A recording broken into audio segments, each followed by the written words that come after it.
अस्सलाम वालेकुम नाज़रीन, हमारी सुपिया प्रोग्राम फोकस ऐं मां आहियां ज़ुएब ज़रदारी। नाज़रीन 2024 जूं चूंडूं पंहिंजी पुॼाणी ते पहुची चुकियूं आहिनि, पर उन खां पोइ जेका पैदा थियल सूरत हाल आहे उहा बि तव्हांजे साम्हूं आहे। हिन वक़्त ताईं कंहिं बि पार्टी खे जेका आहे उहा वाज़े अक्सरियत न मिली आहे ऐं जेको आहे सो सिर्फ़ु सिंध में पीपल्स पार्टी खे वाज़े अक्सरियत मिली आहे, जॾहिं त पंजाब जे अंदरि बि मुस्लिम लीग नून खे अददी अक्सरियत हासिलु आहे। अहिड़े नमूने सां KP जे अंदरि बि आज़ादु उम्मीदवार जेके आहिनि उन्हनि खे अददी अक्सरियत हासिलु आहे। बलूचिस्तान जे अंदरि पीपल्स पार्टी ऐं JUI ॿिन्ही जी बराबरि सीटूं आहिनि, जॾहिं त वफ़ाक़ जे अंदरि बि आज़ादु जेके उम्मीदवार आहिनि जेके PTI जा हिमायती याफ़्ता आहिनि उहे हिन वक़्तु बि पहिरें नंबर ते आहिनि, उन्हनि खे बि अददी अक्सरियत हासिलु आहे। पर वाज़े नमूने सां इन्हनि पार्टियुनि खे अक्सरियत कान्हे। पीपल्स पार्टी ऐं मुस्लिम लीग नून जे विच में राब्ता जारी आहिनि ऐं ॿिन्ही में ॻाल्हियूं जारी रखण ते बि इतफ़ाक़ आहे। पीपल्स पार्टी जी CEC जो इजलास बि आहे ऐं उन में फ़ैसिलो कयो वेंदो त पीपल्स पार्टी नून लीग जी जेका ऑफर आहे या जेके ॻाल्हियूं आहिनि उन में कहिड़ो मौक़िफ़ अख़्तियार करे थी। हिन वक़्त ताईं 2 मुलाक़ातूं जेके आहिनि उहे शहबाज़ शरीफ़ जी अॻुवाणी में वफ़द जूं पीपल्स पार्टी जी क़यादत सां थी चुकियूं आहिनि। उन मां बि के ज़रियनि वटां मुख़्तलिफ़ फार्मूला साम्हूं अची रहिया आहिनि, जंहिंमें इहो आहे त पीपल्स पार्टी ऐं नून लीग शायदि गॾियल नमूने सां हुकूमत हलाइण ते इतफ़ाक़ बि करे रहिया आहिनि ऐं उन में इहो बि हिकिड़ो फार्मूला साम्हूं अची रहियो आहे त 3 साल शहबाज़ शरीफ़ ऐं 2 साल बिलावल भुट्टो ज़रदारी मुल्क जो वज़ीर आज़म थिए। पर इहे शयूं हथ में न आहिनि। पीपल्स पार्टी जे कुझु अॻुवाणनि जो ख़्यालु आहे त पीपल्स पार्टी खे अपोज़िशन में वेहणु खपे ऐं भरपूर अपोज़िशन करणु खपे।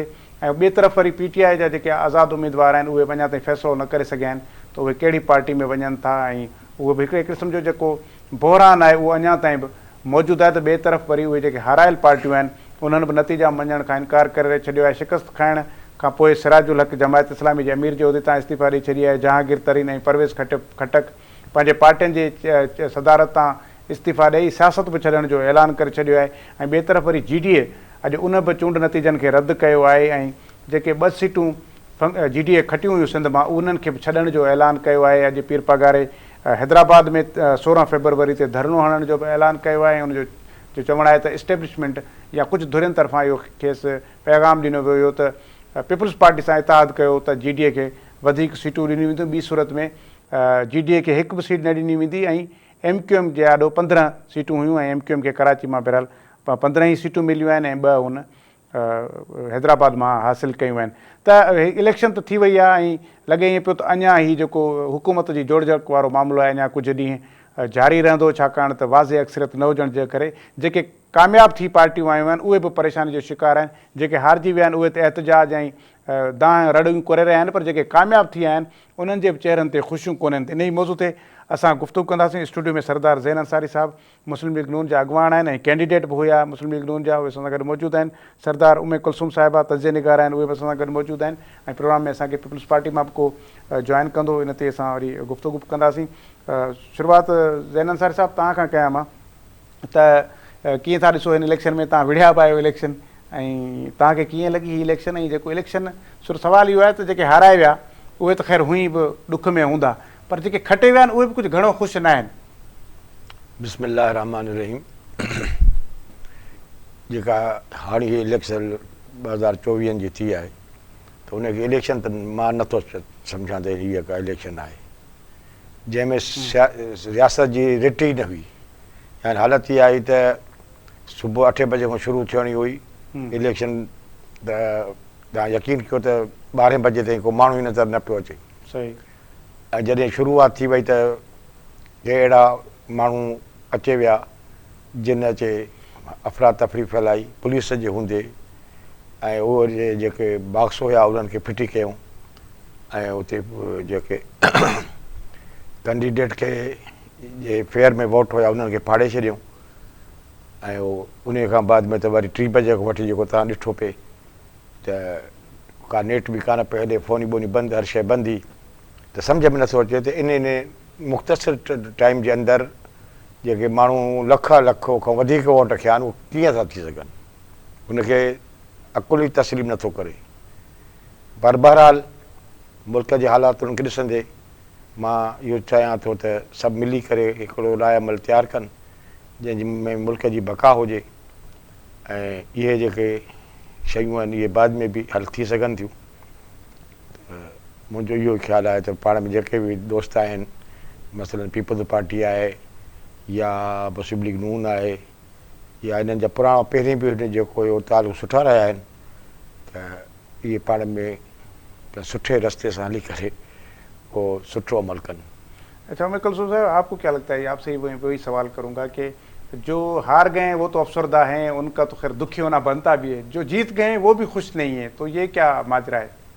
देखिए, सबसे पहले तो हमें शुक्रिया अदा करना चाहिए कि इलेक्शंस हो गए और हमारे सर पे जो हर 5 साल के बाद एक मार्शल लॉ की तलवार लटक रही होती है, तो अल्हम्दुलिल्लाह इसके जमहूरियत के अंदर जो तसलसल आना शुरू हुआ है पाकिस्तान में, तो ये सबसे पहले तो ये एक मुस्बत बात है। तो उस पर तो सबको मुबारकबाद हो कि बिल आखिर 8 फरवरी को इलेक्शन इस मुल्क के अंदर हो गए।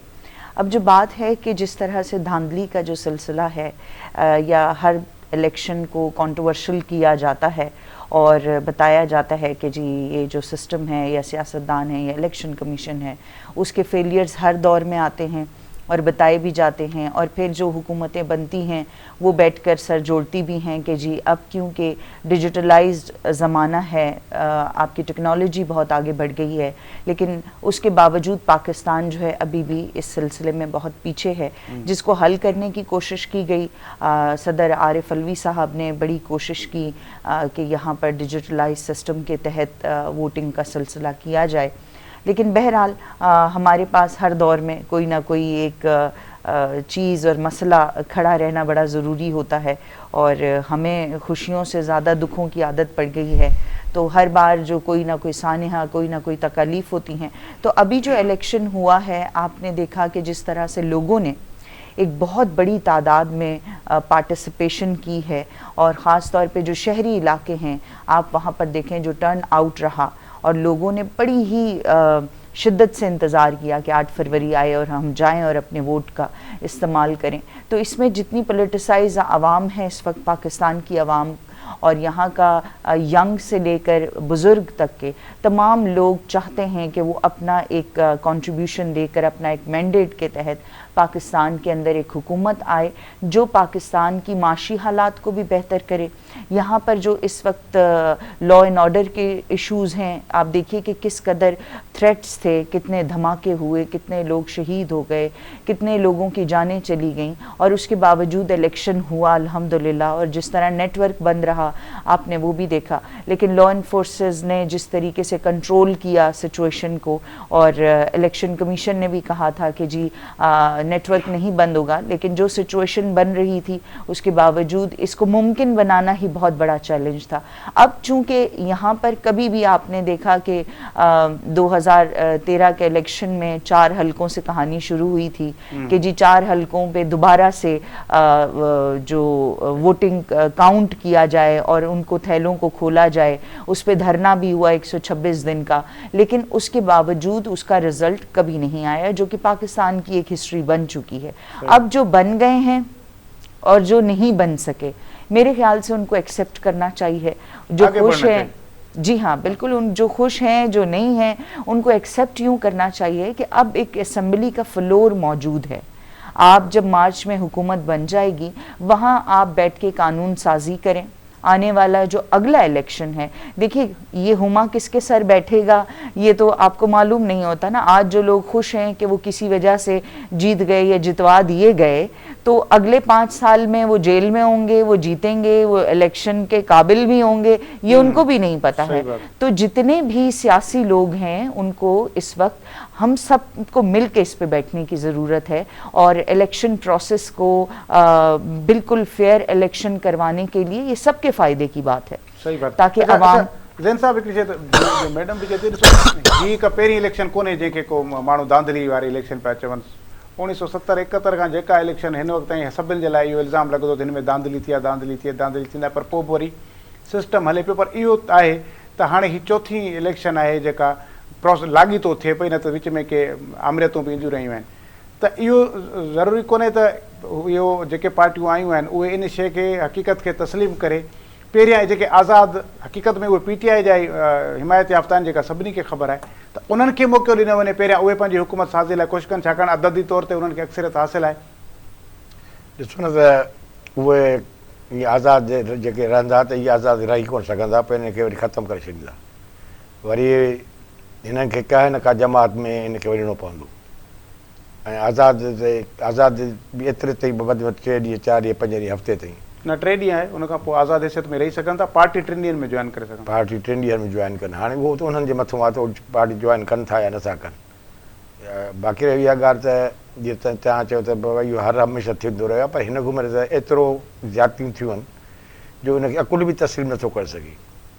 जॾहिं चवंदा त 3 बजे खां वठी सॼो सिस्टम ई बंदि हो, त हाणे 1,20,000 वोट कीअं था दाख़िल थी सघनि, नामुमकिन आहे।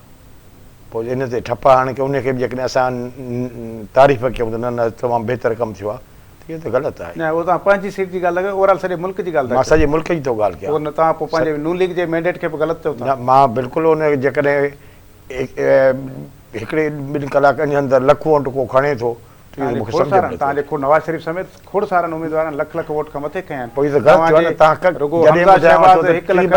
3 बजे खां वठी सिस्टम ई बंदि हुयो, ऐं हू जेको प्रिज़ाइडिंग ऑफिसर जेका असां वटि हिते सिंध में असां ॾिठूं पिया त उन वटि कंप्यूटर लॻा पिया आहिनि, उहो बि वोट बि कढनि पिया त बाबा हे फलाणे बॉलिंग में तुंहिंजो वोट आहे या त इहो हिकिड़ो तव्हां सम्झो त हिकिड़ो वोटर जेको आहे 5 मिंट त उनखे लॻी था वञनि।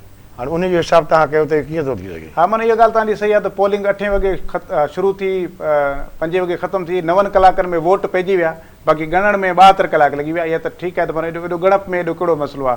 जॾहिं त वोट कास्टिंग में टाइम लॻे थो, ॻणप में त मुंहिंजे ख़्याल में असां ॾिसो ग़लति थियो आहे त उन ग़लति त चऊं न, उनखे बि ग़लति न चऊं, उनखे बि चऊं न सुठो थियो आहे कमु, त पोइ त मुंहिंजे ख़्याल में पोइ त असांखां वधीक जाइर ॿियो कोई कोन हूंदो। हक़ीक़त खे मञूं, हक़ीक़त थी के जेका भले पोइ हाणे मुल्क जे हालात खे ॾिसी करे पोइ तव्हां जेके फ़ैसिला कयो उहो सही आहे, पर हाले हक़ीक़त खे त मञूं त ग़लति थियो आहे। ग़लति तव्हां सां थियो आहे, सभिनी सां थियो आहे, सभिनी सां थियो आहे, पीपल्स पार्टी सां थियो आहे, नून लीग सां, सभिनी सां थियो आहे। छाकाणि त कंहिंखे बि अक्सरियत न मिली आहे, उनजे करे न न उहो बाबा तव्हां लख 20,000 लख 30,000 वोट कीअं थो थी सघे यार, जो उनजो टाइम ई कोन्हे को। 5 मिंटनि सां तव्हां हिसाबु ॿुधायो त किथां थो थी सघे। पोइ इहे खणी विया आहिनि यार किथे ठपाया अथऊं, कीअं कयो अथऊं, यानी तव्हां ओपन बि हणनि पिया, तव्हां ॾिसो टीवीअ ते ॾिसो पिया, ओपन ते पिया हणनि माण्हू ठपा, जब को चवण वारो कोन्हो। हिकु दफ़ो हिकिड़ो माण्हू न पियो हणे, पर 2-2 3 ॼणा उन अंग खे लॻा पिया हुजनि। पर इहो ॾिसंदे हिकिड़ो सियासी माण्हू, सियासी वर्कर जेको आहे, वो ॾिसंदे त ऑब्जेक्शन वठंदो। सही ॻाल्हि है। अच्छा उमर कुलसूम साहब, एक और चीज़ ये कि इस इलेक्शन के बाद, नताइज के बाद जो भी हारे हैं रहनुमा, सिराजुल हक साहब ने अपने इस्तीफ़ा दे दिया अपने अमीर के ओहदे से, जहांगीर तरीन और परवेज़ खटक ने तो इस्तीफ़े भी दिए अपनी पार्टियों से और सियासत को भी खैर बात कह दिया है। तो बाकी भी इस तरह की सूरत हाल, नईम रहमान ने तो कहा है कि भाई मैं अपनी सीट जो है वो दे देता हूँ क्योंकि मुझे गलत जितवाया गया है। तो जब इस तरह की सूरत हाल है कि आपको लगता है कि ये फिर अच्छी बात है कि जो हार जाए वो इस तरह ओहदे छोड़ दे, इस्तीफ़ा देकर तस्लीम कर, यानी कि इसका मतलब कि आप तस्लीम कर रहे हैं कि आप हार गए और फिर आप आकर ये भी कहें कि धांधली हुई। अगर धांधली हुई तो फिर आपको ओहदे छोड़ने की ज़रूरत क्या है, आपको खुद को नाकाम साबित करने की ज़रूरत क्या है। और अगर धांधली नहीं हुई तो फिर तो ठीक है, आप नाकाम हैं, इसलिए आप पार्टी को कह रहे हैं कि भाई मैं नहीं जितवा सका पार्टी को, इसलिए मैं ओहदा छोड़ रहा हूँ। ओहदा भी छोड़ रहे हैं, अपनी नाकामी भी तस्लीम कर रहे हैं और फिर कह रहे हैं कि नहीं धांधली हुई। देखिए, मुझे लगता है कि जो उनके साथ कमिटमेंट की गई होंगी और जो ये फॉर्मूले के तहत इस हुकूमत बनाई गई है और जिस तरीके से उनको ख्वाब दिखाए गए होंगे, जिसकी वजह से आप देखें कि उन्होंने अपनी जो पीटीआई से अलहदगी की थी उसके कोई ना कोई तो मुहर्रिकात रहे होंगे, बैकग्राउंड स्टोरी तो मौजूद है। तो जो उनको सुहाने ख्वाब दिखाए गए वो जाहिर है पूरे नहीं हुए, तो गुस्से में फिर इसी तरह करते हैं कि ना खेलूंगा ना खेलने दूंगा वाली उन सब की बात है। लेकिन मैं ये समझती हूँ कि उनको अब रेस्ट करना चाहिए, ये उनका अच्छा फ़ैसला है कि आपने एक फसाद से साइड पे हो रहे हैं। क्योंकि परवेज़ खटक साहब के आप अगर जलसे उठाकर देख लें, उनकी तकरीर उठाकर देख लें कि जिस तरीके से वो थ्रेटन वे में KPK की आवाम को भी करते रहे, लोगों को भी करते रहे, इदारों से भी एक उनकी अजीब सी गुफ्तगू रही। तो अब उनको रेस्ट करना चाहिए, नए लोगों को मौका मिलना चाहिए। और कोई नुकसान की इसलिए बात नहीं है कि हमारे पास जो इस वक्त यूथ है, जो यंग वहाँ पर पॉपुलेशन मौजूद है, उसके अंदर बड़ा ही एक ज़बरदस्त किस्म का स्पार्क मौजूद है कि کہ جو آ کر کنٹریبیوٹ کر سکتے ہیں. تو ان کے تجربے سے ہمیں بالکل سیکھنا چاہیے. اور یہ سیاسی لوگوں کے لیے, یہ جتنے بھی ہم سیاستدان ہیں, ان کے لیے یہ لمحہ فکر ہے کہ آپ جن بیساکھیوں پر چل کر آنا چاہتے ہیں, دراصل وہ بیساکھیاں ہی ہوتی ہیں. آپ کبھی بھی اپنے پاؤں پہ نہیں کھڑے ہو سکتے, وہ کبھی بھی آپ سے لی جا سکتی ہیں. تو جو عوامی مینڈیٹ ہوتا ہے, اس کے لیے آپ کو محنت کرنی پڑتی ہے, محنت کے ساتھ اپنا ایک کردار بنانا پڑتا ہے اور لوگوں کی خدمت کرنی پڑتی ہے. ملک کی تعمیر و ترقی میں آپ کو ایک بڑا اہم کردار ادا کرنا ہوتا ہے. آپ اس وقت دیکھیے کہ اس الیکشن میں اچھی بات یہ تھی کہ یہ آپس کی ہی لڑائیوں میں چلتے رہے. کسی کے بھی آپ منشور کو اٹھا کے دیکھ لیں, نہ کسی نے مسئلہ کشمیر پہ بات کی, نہ کسی نے ڈاکٹر عافیہ کی واپسی پہ لوگوں سے ووٹ مانگے. اب کی بار کا الیکشن سینیریو ہی چینج تھا کہ کوئی بین الاقوامی سطح پر آپ کو کوئی پالیسی, کوئی فورن پالیسی کسی سیاستدان کی تقریر میں آپ کو نہیں ملتی. آپس کی لڑائی جھگڑے, آپس کی ایک دوسرے کو برا بھلا کہنے پہ ان کو ووٹ دیا گیا ہے. اور ابھی آپ دیکھیے کہ آئی ایم ایف آپ کے سر کے اوپر بیٹھا ہوا ہے اور اس کی قسط جانی ہے. تو یہ جب حکومت بنے گی, یہ کس طریقے سے اس کی ادائیگی کرے گی, ایک بہت بڑا چیلنج ہے. یہ مذاق کی بات ہے ہی نہیں. اس ملک کے اندر اب کچھ 5 سال پہلے ہم 22 کروڑ کہتے تھے, آج ہم کوئی 24 کروڑ کوٹ کرتا ہے, کوئی 25 کروڑ کہہ رہا ہے. تو جس تیزی کے ساتھ یہاں پر آبادی بڑھ رہی ہے, یہاں کے چیلنجز بڑھ رہے ہیں, شہروں کے, دیہاتوں کے جو معاملات ہیں, اور پھر جو ہمارے پاس زر مبادلہ کے مسائل ہیں, جو اس کے علاوہ ہمارے پاس درآمدات برآمدات کے جو مسائل ہیں کہ غریب ملک کے اندر ساری چیزیں باہر سے لائی جا رہی ہیں, اکانومی کے ایشوز ہیں. اسی پہ مزید بات کریں گے. بریک لے لیتے ہیں ویورز. بریک جو وقت ہے بریک وٹھوندا, بریک کھان پوء اساں مہمان موجود ہیں, اساں گفتگو جاری رکھنا.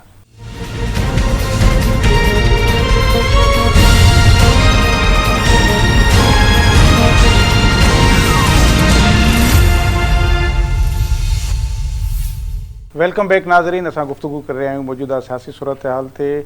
سردار زین انصاری صاحب ऐं سردار اوم کلثوم صاحب असां सां मौजूद आहिनि. ज़ैन साहब, हाणे तव्हांखां सवालु पहुचे त जे पीर पागारे साहिब जी जेका प्रेस कॉन्फ्रेंस आहे ऐं उन में हुन चयो आहे त जेके 2 सीटूं GDA खयूं आहिनि उहे बि हू वापसि करे थो ऐं उते हू पंहिंजे जेके कामयाबु उमेदवार आहिनि उनखां हलफ़ न खणाईंदो. ऐं ॿियो हुन इन्हनि धांधली जो इल्ज़ाम हया आहिनि. इहो चयो आहे त 16 फेबरवरी ते हैदराबाद बाईपास वटि धरणो हयो वेंदो. तव्हां बि साॻिया इल्ज़ाम पिया आणो. हुते खणी GDA त 2 सीटूं वरी बि खटे वई आहे. नून लीग त न मथे न हेठि का हिकिड़ी बि सीट न खणी सघी आहे. पोइ मतिलबु सिंध जे अंदरि त न 3 में आहे न 13 में आहे. त तव्हां बि इन धरणे जी हिमायत कंदो? तव्हां बि GDA सां गॾु हूंदो? ॾिसो न, पीर साहिब जो इहो पंहिंजो फ़ैसिलो ॾिनो आहे, उहो उनजी पार्टीअ जो मसइलो आहे. ऐं पीर साहिब वरी हिकिड़ो बहितरीनु सियासतदान आहे सिंध जो. उनखे उन हालात खे ॾिसी करे इहो एक्शन वरितो हूंदो. बाक़ी रही इहा ॻाल्हि त असांजो पंहिंजो तरीक़ो आहे, हिकिड़ो पंहिंजो सिस्टम आहे. असांजी पार्टी आहे, पीर साहिब जन जी पार्टी आहे. जेकॾहिं को मथे फ़ैसिलो थिए त पीर साहिब जी हिमायत करणी आहे इन्हनि एहतजाज में, त लाज़मन कंदासीं.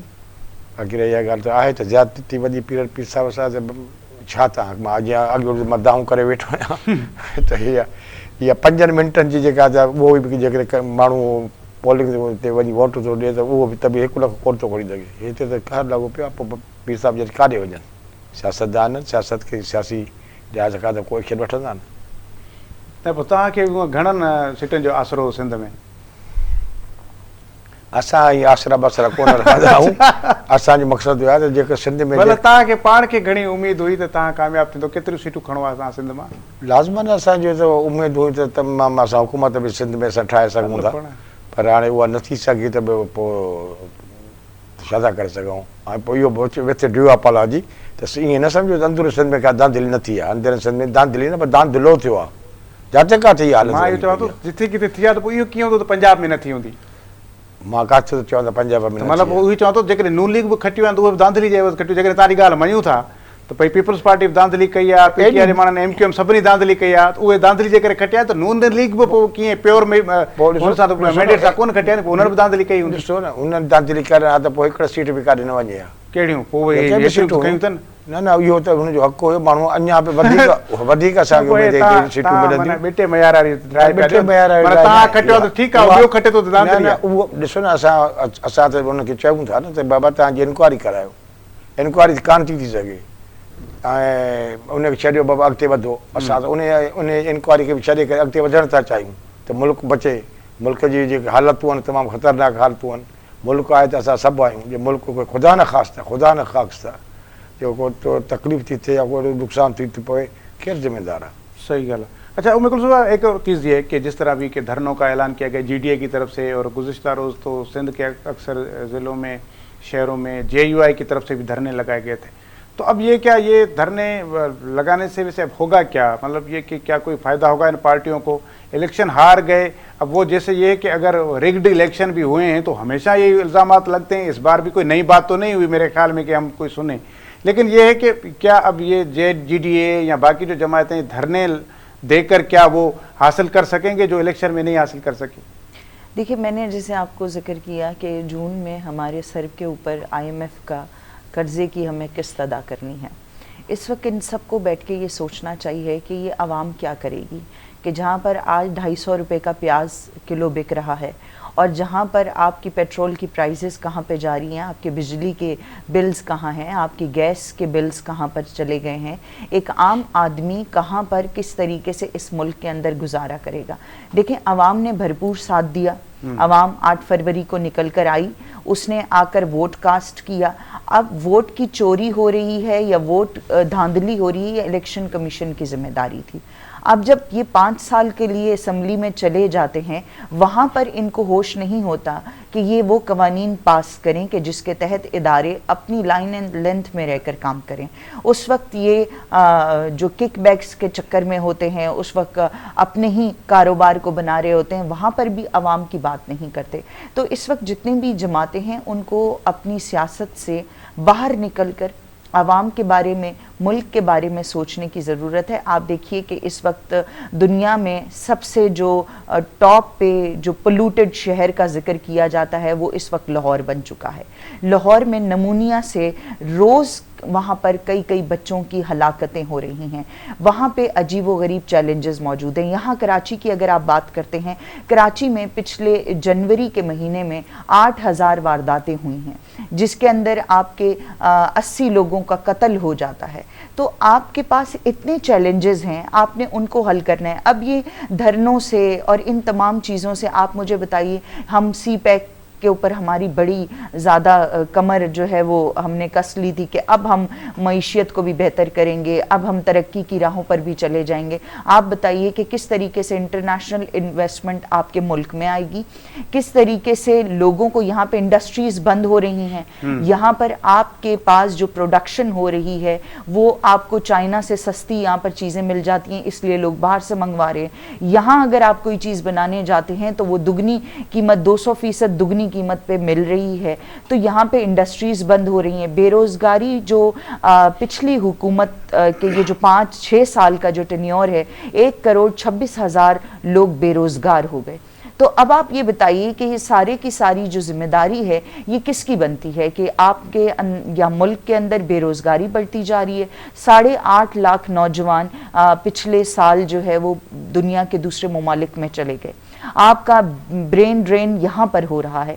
तो मेरे ख्याल से अब इन तमाम को बैठकर आप मज़ीद बेहतरी के लिए आप आपस में बैठें। किसको क्या हो गया, मैंने ये कहा है, ये कहानी कभी सुधर नहीं सकती जब तक कि आप कानून साजी नहीं करते, इलेक्टोरल सिस्टम को आप रिफॉर्म्स नहीं लेकर आते, आप जब तक के रिफॉर्म्स नहीं लेकर आते ये हल नहीं। हर 5 साल के बाद आप बैठ के रोते हैं। और हमारे सामने तहरीक इंसाफ एक बहुत बड़ी मिसाल है कि आप वो किस तरीके से 2018 में आप देखें कि हुकूमत बनाते हैं और अब 2024 के अंदर उनके पास अपना निशान भी नहीं रहा। तो हमें अपनी प्रायोरिटीज़ को चेंज करने की ज़रूरत है और अपनी मैं से निकल के इस मुल्क की बेहतरी के लिए सोचें। आप जितने भी सियासतदान हैं वो बैठकर मैं जीती जाऊं। अब जैसे ये देखेंगे जिन मौज़िज़ शख्सियात का आपने नाम लिया जिन्होंने इस्तीफ़े दे दिए, जो सियासत से साइड पर हो गए, क्यों हो गए? क्योंकि आपको कोई बेहतर पोजीशन नहीं दी गई। आप मुल्क की खिदमत में क्या कॉन्ट्रीब्यूशन दे रहे हैं माँ सिवाय ये कि कॉन्ट्रोवर्शियल करना, चीज़ों को ख़राब करना। आपने जिस कदर लेन देन, जिस तरह طریقے سے خرید و فروخت جہانگیر خان ترین کا آپ کو معلوم ہے کہ 2018 میں جہاز اڑتا تھا، وہ لوگوں کو آپ ضمیر کے سودے ہوتے رہے، خرید و فروخت ہوتی رہی.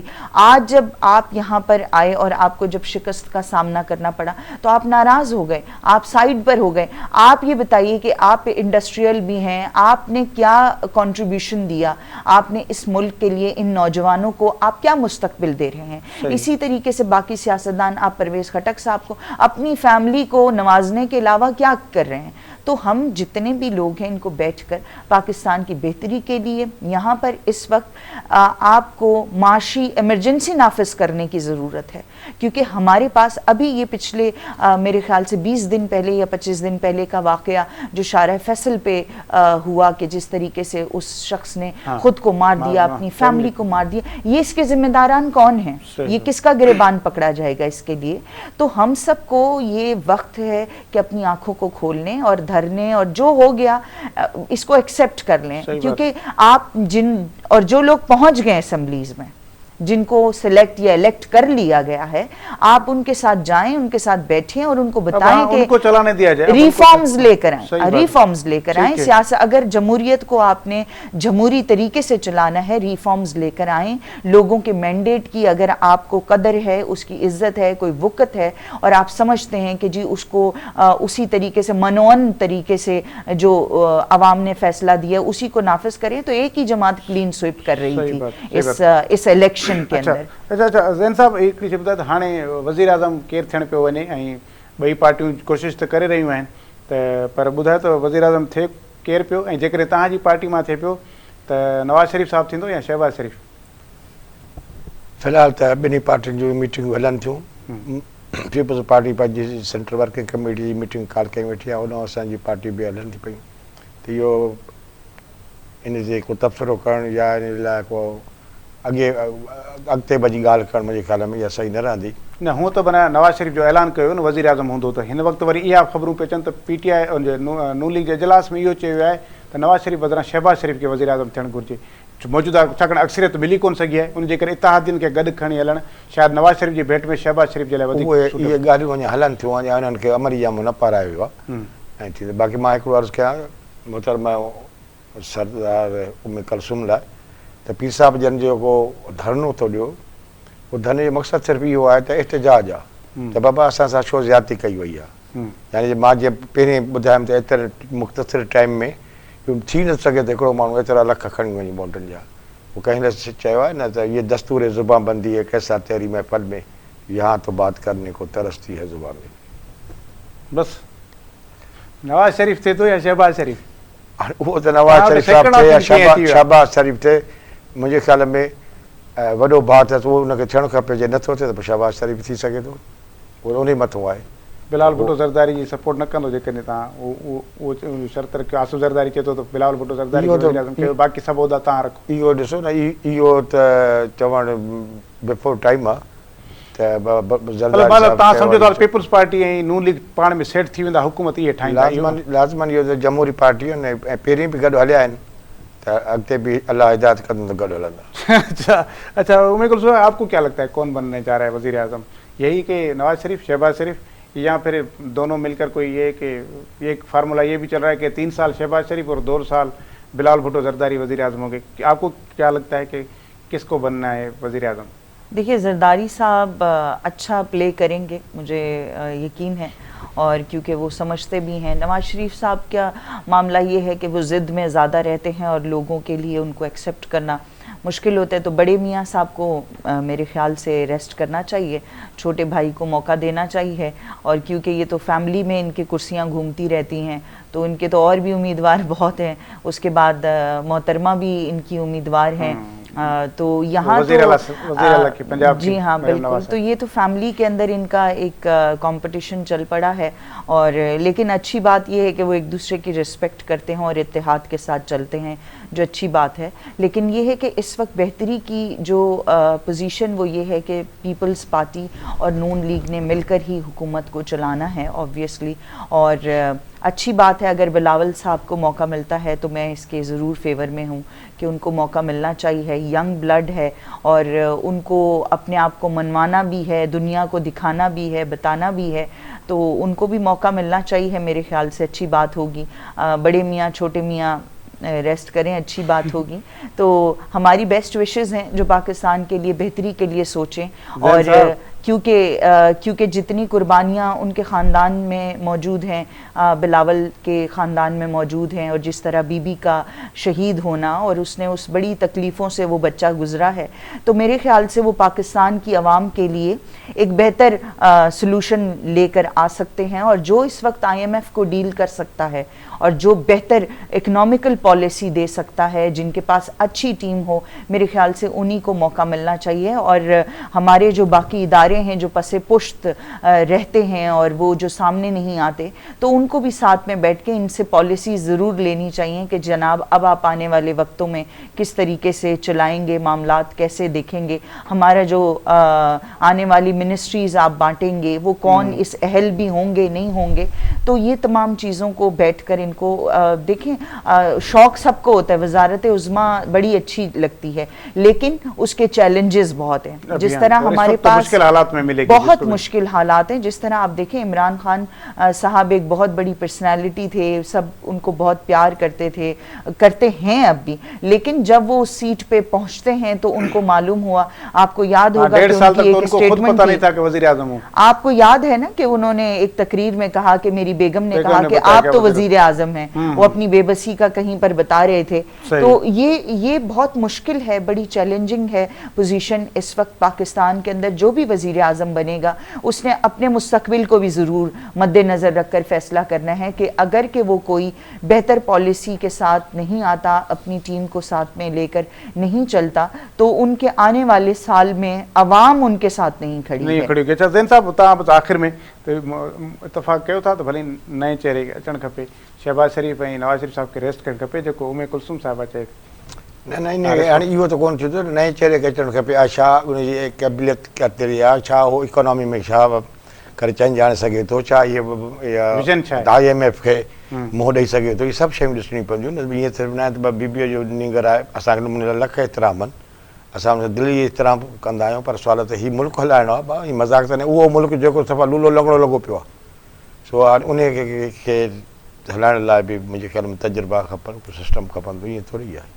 सही है, ठीक है। तव्हां ॿिन्ही महिमाननि जी वॾी महिरबानी। व्यूअर्स, अॼु के प्रोग्राम में असां जेका मौजूदा सियासी सूरत हाल आहे उन ते गुफ़्तगू कईसीं, ऐं हिन वक़्तु इलेक्शन खां पोइ पार्टियुनि जे विच में मुशावरत जो अमल जारी आहे। पीपल्स पार्टी बि पाण में मशवरो करे रही आहे, नून लीग बि पाण में मुशावरत करे रही आहे, ॿिन्ही पार्टियुनि जा राब्ता बि जारी आहिनि, 2 मुलाक़ातूं थी चुकियूं आहिनि, ऐं अॻिते बि मुलाक़ातूं ऐं राब्ता जारी रखण ते इतफ़ाक़ बि आहे। ॿिए तरफ़ PTI जा हिमायत याफ़्ता जेके आज़ादु उम्मीदवार आहिनि उहे बि पंहिंजी प्लानिंग करे रहिया आहिनि हिन वक़्तु, छाकाणि त कंहिं बि हिकिड़ी पार्टी खे वाज़े अक्सरियत नाहे मिलियल, तंहिं करे हाणे जेका बि हुकूमत वफ़ाक़ में ठहंदी उहा गॾियल हुकूमत हूंदी, ऐं उन में हिक खां वधीक पार्टियुनि जो इतिहाद शामिलु हूंदो। त इन हवाले सां हर पार्टी पंहिंजो मौक़िफ़ रखे पई, ऐं ॾिसूं त ॻाल्हियुनि में कहिड़ो इतफ़ाक़ थिए थो ऐं कंहिंजी हुकूमत थी ठहे ऐं केरु वज़ीर आज़म थिए थो। पर हिन वक़्तु जेके चांसिस आहिनि या जेके ॻाल्हियूं हली रहियूं आहिनि त उन में आहे त PTM जी हुकूमत हिकु भेरो ॿीहर असांखे नज़र अची रही आहे। पाकिस्तान पीपल्स पार्टी ऐं मुस्लिम लीग नवाज़ गॾिजी हुकूमत ठाहींदा आहिनि, ऐं अॻु में बि ॿिन्ही जो चाहे अपोज़िशन में हुजनि त बि गॾिजी हलण जो